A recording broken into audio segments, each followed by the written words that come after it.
venir a cantar con júbilo, con alegría, con un corazón lleno de gozo verdadero y de gratitud a nuestro Dios.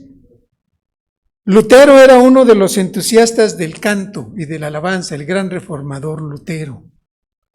No todos los reformadores tenían la misma idea sobre la alabanza.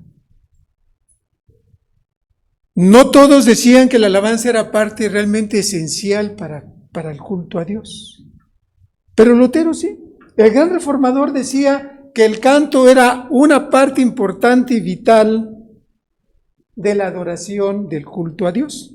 Y dice el salmista, venid. Y es un verbo imperativo, es una orden. No es una cuestión de opción. Es un llamado a su pueblo a venir a la casa de oración con alegría, con júbilo, con regocijo. Que nuestro corazón realmente venga con un corazón, con una actitud dispuesta a adorarle. No con pesadumbre.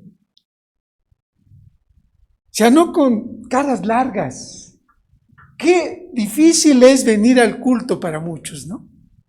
Qué complicado es venir a adorar al Señor y estar aquí, pues no sé, 1 hora y media, 2 horas. A lo mejor algunos 5 o 6 horas.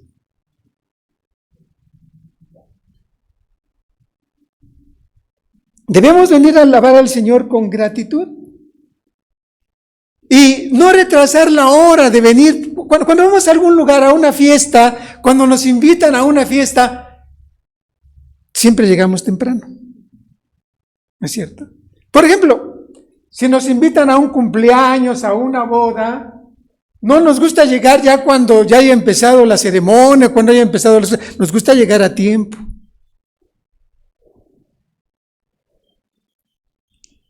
Cuando vamos a algún lugar donde nos da gozo o alegría, siempre procuramos llegar a tiempo.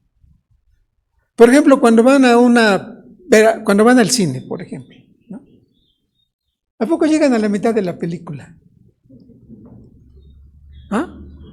No, llegan desde antes de que empiecen los cortos, antes de que empiecen los avisos, y llegan antes, ¿para qué? Para entender la película, para poder entender realmente de qué se trata el argumento de esa película, y disfrutarlo todo, ¿no?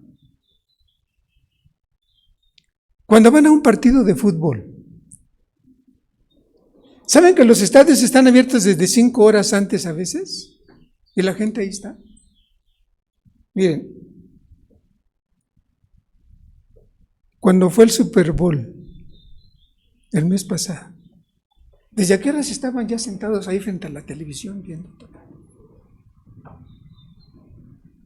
Oyendo todos los resúmenes de cada uno de los equipos que llegó a la final, y les interesa saber todo eso, y están interesados y están con gusto ahí. ¿Por qué a la casa del Señor siempre venimos tarde?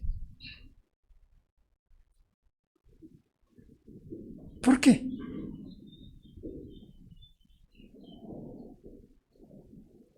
¿Por qué a la casa del Señor siempre retrasamos la llegada? Al fin que llegamos a la predicación y ya con eso tenemos suficiente, ¿no? Ya con eso nos alimentamos, ya con eso llenamos nuestro corazón, porque nos llenamos de la palabra del Señor, porque llegamos al sermón. ¿Y de qué se trató el culto?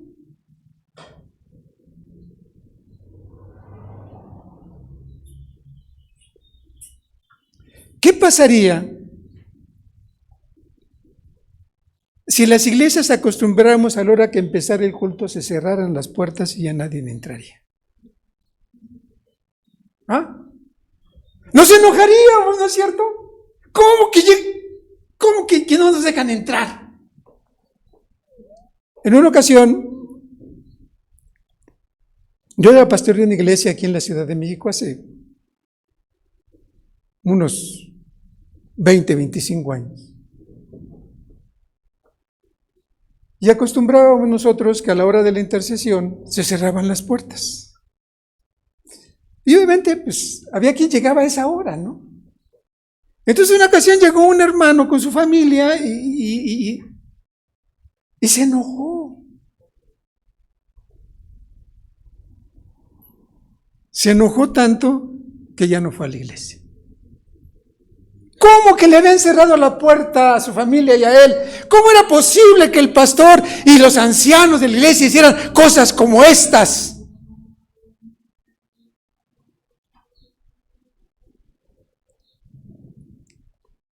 La invitación de parte del salmista es venir con alegría. Y si vamos con alegría, vamos con gozo a algún lugar y vamos con el tiempo suficiente. Así que si algún día encuentran las puertas cerradas, no se vayan a enojar. ¿Ah? Tenemos que venir con el tiempo suficiente, no atrasando la hora de llegada al culto, sino en el tiempo preciso. El salmista nos dice que debemos de venir con alegría, con gozo, con un corazón realmente dispuesto de adoración y gratitud al Señor. Y nos da las razones por las cuales debemos de venir con esa actitud. Y la primera de ellas nos dice, porque Jehová es Dios grande sobre todos los dioses. Dice el versículo 3.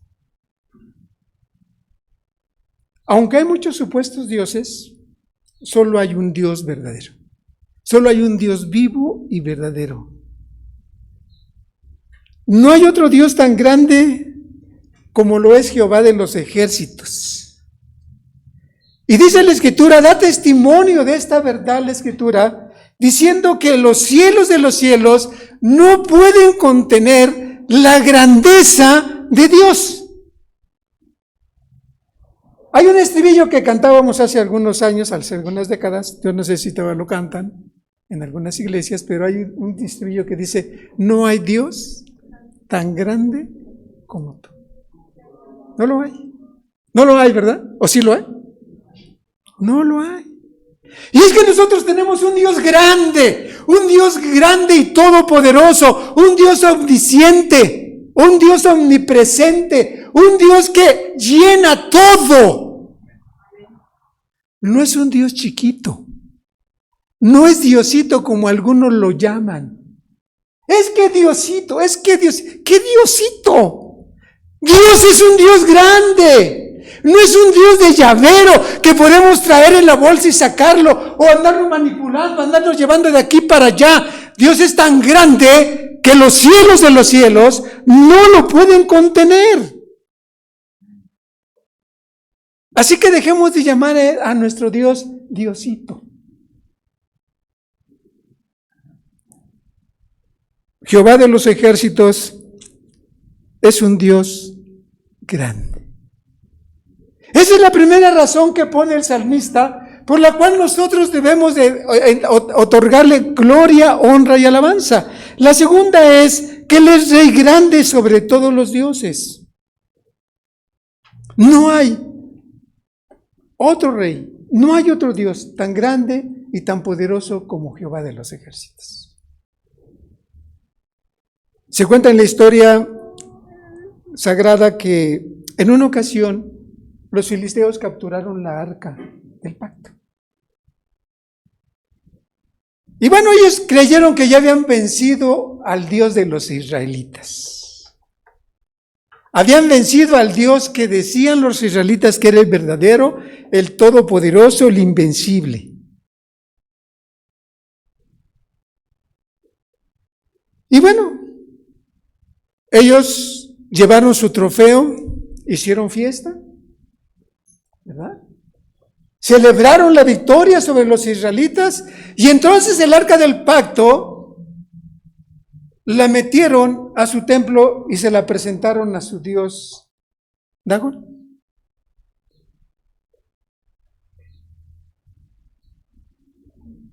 Este dios Dagón es un dios que es una estatua, mitad humano y mitad pez, como una sirena, algo así. Pero ¿cuál sería su sorpresa? Que al día siguiente, al abrir las puertas del templo, encontraron esa estatua inclinada hacia el arca del pacto. Bueno, dijeron, pues, ¿qué pasó, no? Bueno, pues la volvemos a enderezar y todo, no pasó nada. Aquí seguimos con la victoria y bueno, pues continuaron con su fiesta y al día siguiente, que volvieron a abrir las puertas del templo, encontraron que Dagón estaba degollado y sin manos.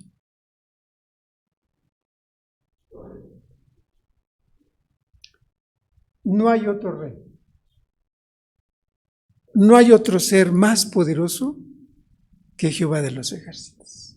Y ese es el Dios que nosotros adoramos. Es el Dios del cual nosotros creemos y confesamos como nuestro Dios y Creador. La tercera razón que pone el salmista por la cual debemos alabarle nos habla de un Dios que es creador y sustentador. Porque en su mano están las profundidades de la tierra y las alturas de los montes son suyas. También el mar, pues él lo hizo y sus manos formaron la tierra seca. Una cosa que a través de este pasaje podemos encontrar es que este pasaje no da lugar a la buena o a la mala suerte. No existe la buena o la mala suerte.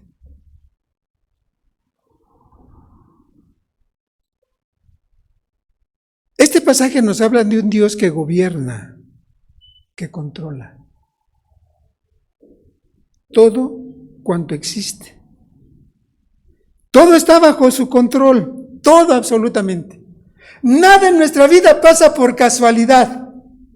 Nada en nuestra vida pasa porque nos portamos bien o porque nos portamos mal. Si todo lo que pasa en nuestra vida es porque Dios lo ha determinado de esa manera. No pierdes el trabajo por buena o mala suerte. No pierdes el autobús o el avión por buena o mala suerte. No existe la buena o la mala suerte. Ni tampoco son los astros los que rigen nuestro destino. Para muchos de nosotros que todavía creemos en los horóscopos, no van a decir, no, aquí no creemos en los horóscopos. Nosotros no, pastor, pero algunos todavía lo leen. Nomás dicen, nomás por curiosidad a ver qué dice. ¿Sí? Pero no son los astros, hermanos, los que rigen nuestro destino, sino es Dios. Es Dios. Y si tú todavía crees que el horóscopo rige tu destino, rige tu vida y va a determinar si te va a ir bien o si te va a ir mal, qué equivocado estás. La Biblia nos enseña claramente que todo está bajo la voluntad de Dios. Si hay momentos que podemos pensar y que nos pueden hacer dudar de que esto no es así. Y creemos muchas veces que las fuerzas del maligno pueden más que el poder de Dios. Pero lo cierto es, hermanos, que quien controla el mundo entero es Dios. Todo está en sus manos. Aún el sacrificio de Cristo en la cruz del Calvario fue un plan eterno de Dios. Nosotros no hemos ganado la salvación, Dios nos ha elegido desde antes de la fundación del mundo para que fuésemos santos y sin mancha delante de Él. Todo está controlado por Él. No estamos aquí por casualidad. No estamos aquí porque hoy sí quise ir al templo. No, porque el Espíritu Santo te movió y Dios tenía planeado que tú vinieras en este día, en esta hora, a este lugar, a escuchar su voz, a adorarle, a tributarle el honor y la gloria. Es Dios quien determina. No nosotros, no los astros. El segundo elemento que se pone o que nos habla acerca, que es, o enumera más bien el salmista, es: venid, adoremos y postrémonos, arrodillémonos delante de Jehová. Nos enseña la manera correcta de orar. La manera correcta de orar es de rodillas. Sí, Dios nos oye de cualquier manera que oremos, ¿no?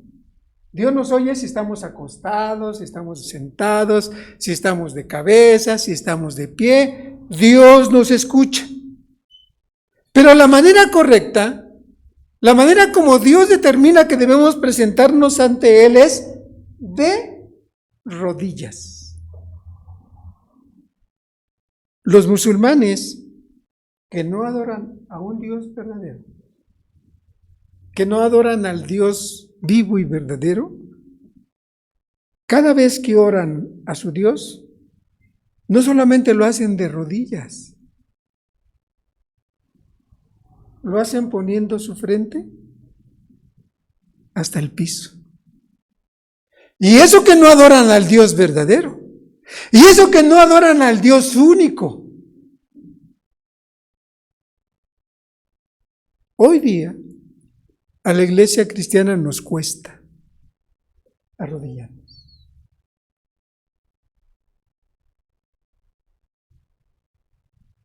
Un culto público, la iglesia nunca se arrodilla.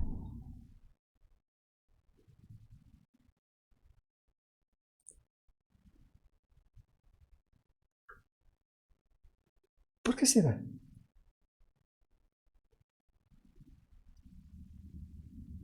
Contéstense ustedes.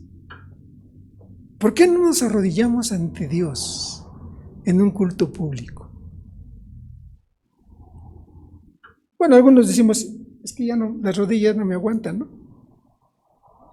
Es cierto, pero los que sí pueden.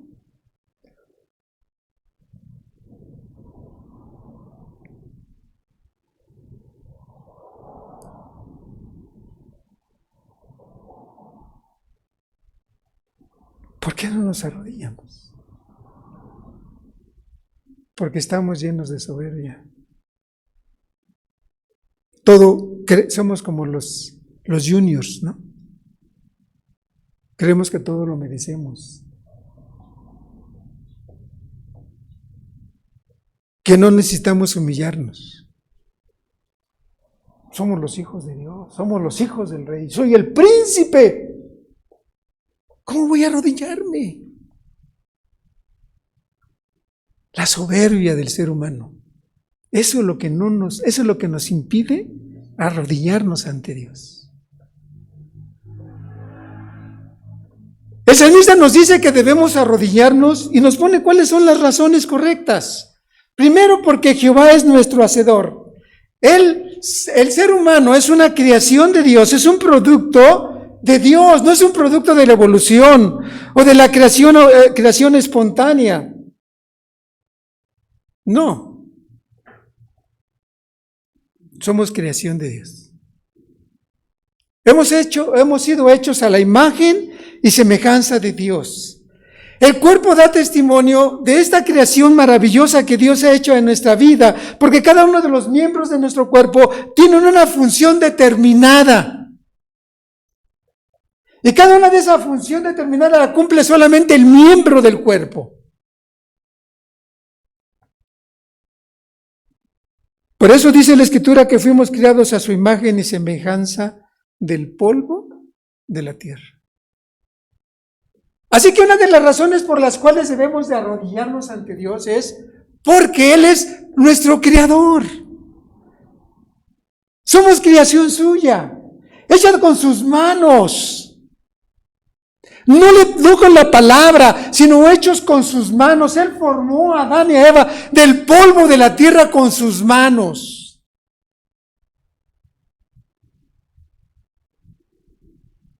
La segunda razón que pone por la cual debemos de arrodillarnos es porque Él es nuestro Dios. Nos debemos a Dios. Y a veces es muy bonito cantar, ¿no?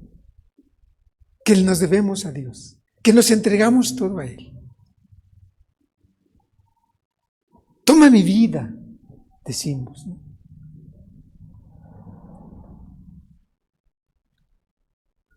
Pero nos olvidamos que somos ovejas de su prado. Nos olvidamos que Él nos ha comprado al precio de la sangre de su Hijo. Ya no sois vuestros, dice el apóstol. Somos de Dios. Dios es nuestro dueño. Pero aún así estamos llenos de soberbia.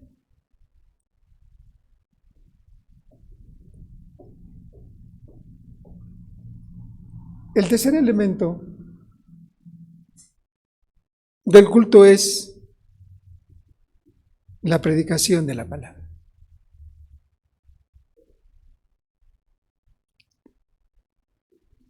El movimiento de reforma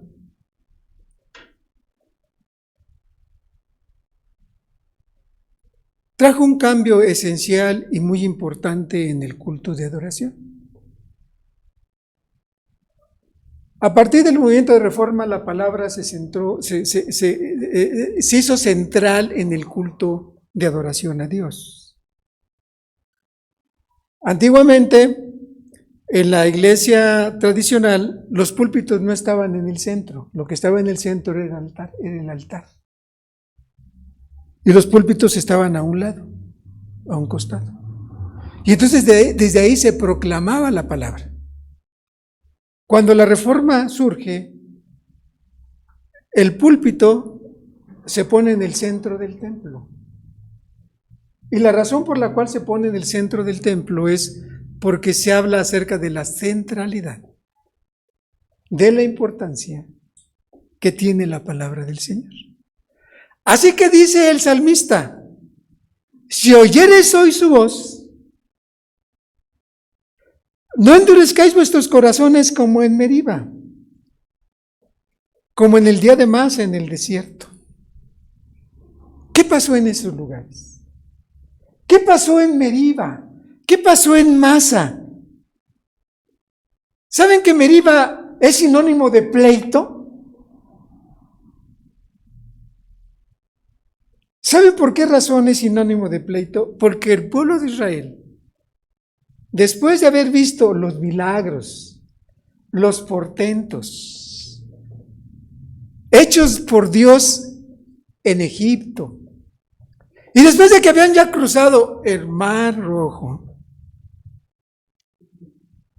ya que estaban por entrar a la tierra prometida, dudaron de Dios. Y van y pelean contra Moisés. Obviamente, no pelean contra Moisés, ¿verdad? Van y pelean contra Dios. Les faltaba agua.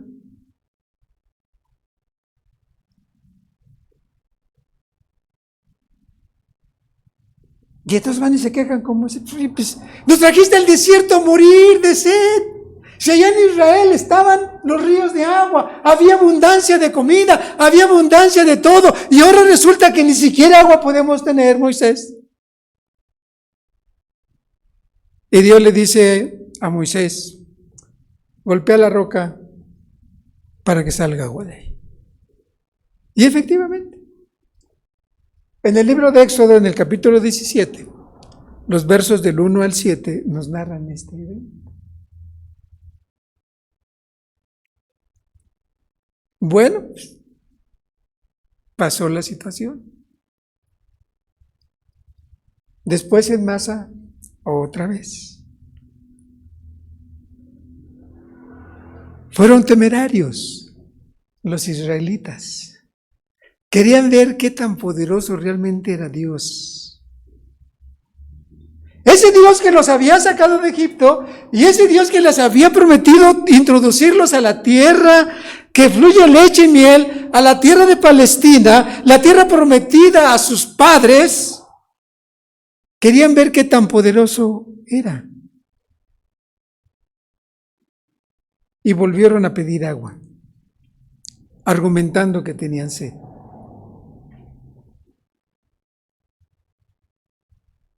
Moisés,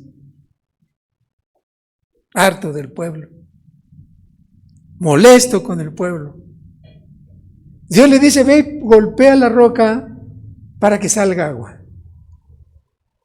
Y él, en lugar de obedecer, va y la golpea 2 veces. Motivo por el cual Dios ya no le permitió entrar a la tierra prometida. Por desobediente. Y al igual que toda esa generación que salió de Egipto, no entró a la tierra prometida excepto dos hombres, dos varones, Caleb y Josué. Por eso nos habla de que Dios estuvo disgustado con la nación 40 años. 40 años los trajo peregrinando por todo el desierto, y la razón era porque ellos habían dudado del poder y de la presencia de Dios en su vida, de la provisión de Dios para ellos, cuando ellos habían visto el poder y la mano poderosa de Dios. Nosotros como iglesia cristiana tenemos el mismo problema que los israelitas. Siempre nos estamos quejando. Siempre estamos dudando del poder y la presencia y la bendición y provisión de Dios en nuestra vida.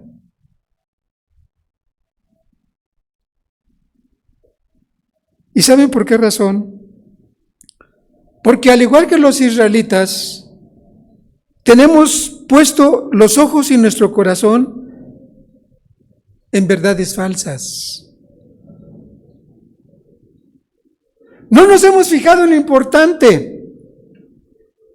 Los israelitas y nosotros ponemos nuestra mirada en las cosas terrenas, en las cosas de este mundo, en las cosas solamente temporales y no en las cosas eternas. Por eso es que dice Dios que este pueblo divagaba de corazón.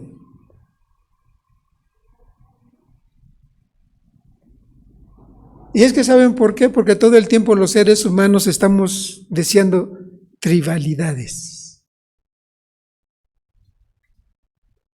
Trivialidades que verdaderamente nunca habrán de llenarnos.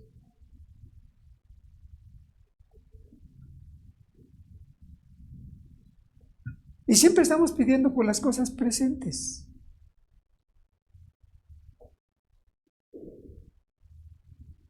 Estamos más preocupados por lo que en este mundo hay que por las cosas eternas. Donde está vuestro tesoro, ahí está vuestro corazón.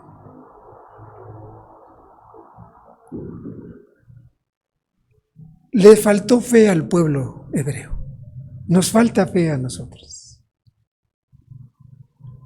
Por eso dice el libro de Hebreos que sin fe es imposible agradar a Dios.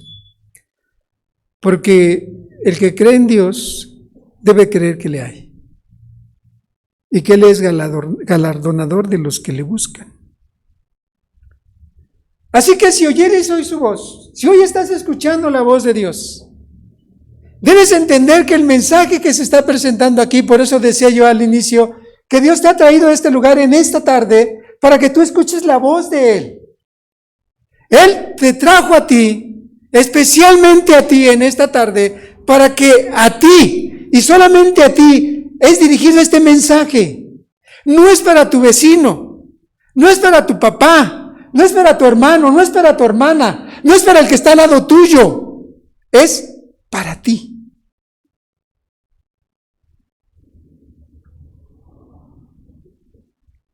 Escuchemos su voz. Atendamos la voz de Dios. No sea que nos pase lo que a Moisés. Ay, por una desobediencia. Por una. No le permitió entrar a la tierra prometida.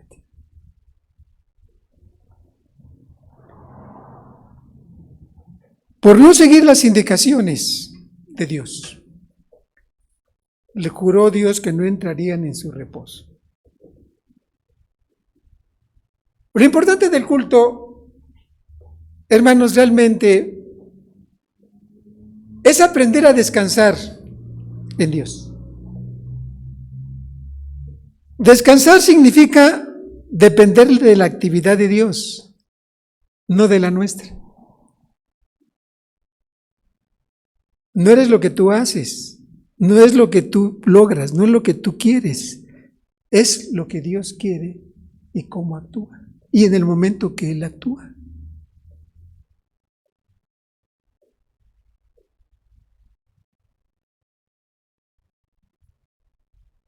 Dice el libro de Hebreos, porque el que ha entrado en su reposo también ha reposado de sus obras.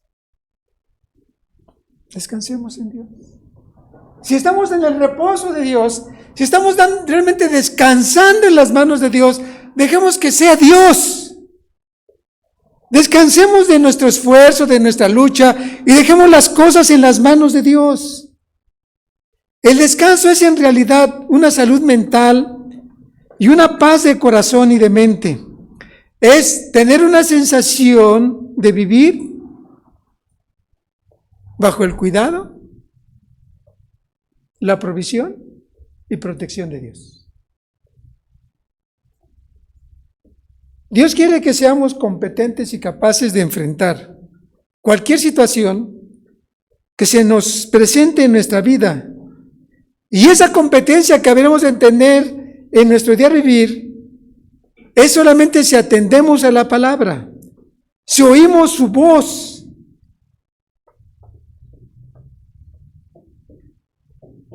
¿De qué nos sirve asistir a tantos cultos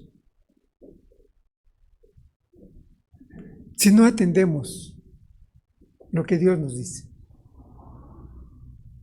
Podemos pasarnos toda la vida.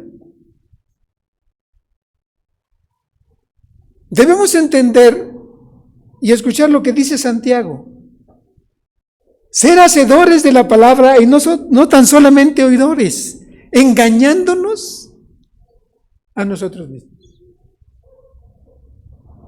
Por eso es importante que cuando alabemos o cantemos a Dios, le adoremos, o sea, cuando oremos, juntos también escuchemos la palabra de Dios y dejemos que la palabra corrija nuestra conducta, nuestra vida. Sentémonos bajo el juicio de la palabra, que sea ella quien analice nuestra vida, que descubra esos secretos profundos, oscuros de nuestra vida, que sea la palabra quien cambie nuestro ser, para que así podamos glorificar a Dios y adoremos a Dios de manera correcta, respondiendo a la invitación que Él nos hace.